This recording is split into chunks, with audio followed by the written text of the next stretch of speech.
तीर्थों में महाराज, तीर्थों में अगर कोई दान इत्यादि देते हैं तो उससे भी बहुत बड़ा पुण्य मिलता है। पुण्य क्षेत्र कहाँ कि जहाँ कुआं है, देखो घर की अपेक्षा अगर कोई भी जप तप दान करते हैं ना, तो घर में से ज़्यादा कोई कुएं के पास में अगर कोई ब्राह्मण को दान दें तो उनको ज़्यादा पुण्य मिलता है। कुएं से भी ज़्यादा बावड़ी जैसे सरोवर है, सरोवर के पास में दान देने से उनका ज़्यादा पुण्य मिलता है। जैसे एक तो अपने घर में बैठ करके जप करता है, दूसरा कुएं के पास में, तो घर की अपेक्षा कुएं के पास में जप करने से ज़्यादा पुण्य मिलता है। अब कुएं की अपेक्षा कोई सरोवर है या बावड़ी है, तालाब हैं, उनके पास में बैठ करके जप करते हैं या दान देते हैं तो कुएं की अपेक्षा वहाँ ज़्यादा पुण्य मिलेगा।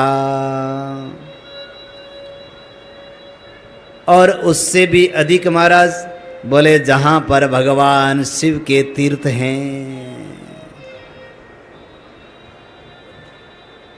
तीर्थों में जाकर के जप तप व्रत दान करने से कई गुना पुण्य मिलेगा।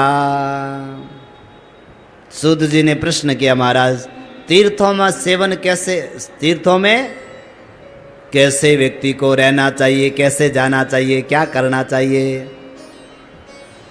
कितना रुकना चाहिए, क्योंकि लोगों के पास समय बहुत कम है। एक गाड़ी बस की तैयार और रातों रात पहुंच गए हरिद्वार, दिन में स्नान किया और वहाँ से रातों रात पहुंच गए वृंदावन, वहाँ दिन में स्नान किया और वहाँ से पहुँच गए वापस पुष्कर, वहाँ दिन में स्नान किया रातों रात पहुँच गए ब्रह्मा जी के मंदिर। 4 रात्रि में पूरा तीर्थ करके आ गए। तो ऐसे पुण्य नहीं मिलेगा। हाँ, शरीर थक गया बहुत, मतलब मेहनत करी बहुत, पर जितनी मेहनत करी उतना पुण्य नहीं मिलेगा।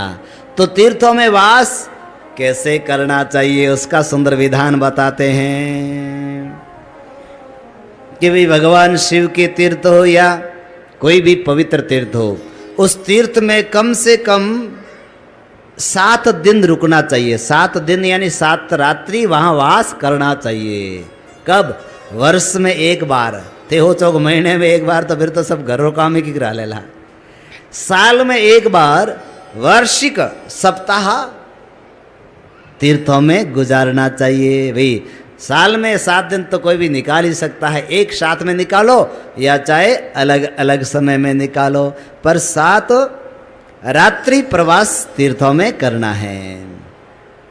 कोई कहे महाराज कलयुगी लोग हैं महाराज, और समय तो 7 दिन तो बहुत ज़्यादा है, थोड़ा कम, तो कहा 5 दिन 5 रात्रि तो वास करोगे नहीं, 5 वाला भी ज़्यादा पड़ जाए, लारे घरे काम घणो है, खेती बेती वालों तो बरसे तब काम हो, पर फिर भी संसार में नाना झंझट होता है, कोई जरूरी नहीं कि बहुत सारे काम हैं। तो 5 दिन भी ज़्यादा, बोले कोई बात नहीं 3 दिन ही वास कर लो, साल में 3 दिन तो निकाल सकते, नहीं निकाल सकते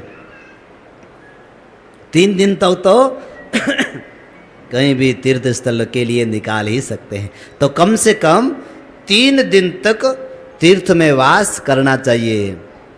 पर कोई कहे कि भाई 3 दिन भी ज़्यादा हो जाते हैं, तो भाई कोई बात नहीं है, एक तीर्थ में 1 रात्रि तो वास अवश्य ही करना चाहिए। अब इससे कम तो क्या करें। यहाँ से गए, दिन में पहुँच गए और संध्या काल में वहाँ तीर्थ में गए और वहाँ जा कर के उस तीर्थ के जो देव हैं, जो तीर्थ के अधिष्ठात्र देव हैं, जैसे आप ब्रह्मधाम आसोत्रा में आते हैं तो यहाँ के अधिष्ठात्र देव हैं ब्रह्मा जी भगवान, हमारे कुल गुरु खेतेश्वर भगवान। तो सबसे पहले संध्याकालीन आरती में वहाँ के देवता की आरती में जरूर जाना चाहिए। ऐसे तो देवता जो बुलाता है, जहाँ बुलाता है प्रेम से बुलाता है तो वहाँ चले जाते हैं, पर उस मंदिर में आरती के समय में, भोग के समय में अवश्य ही वे देवता वहाँ पर रहते हैं। तो आरती के समय में अवश्य ही मंदिर में जाएं।